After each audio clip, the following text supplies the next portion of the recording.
Hi guys, good day everyone.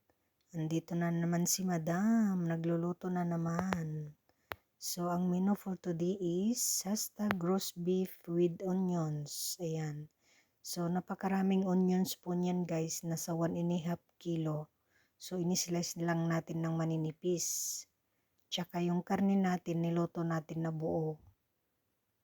I-slice lang natin yan pag luto na guys. At pag na-slice, ilagay na rin natin sa gilid at ibabaw ng karne. Ayan. So, napakasarap po niyan. Yan po yung second plate namin guys. So, this is Italian menu. Ayan.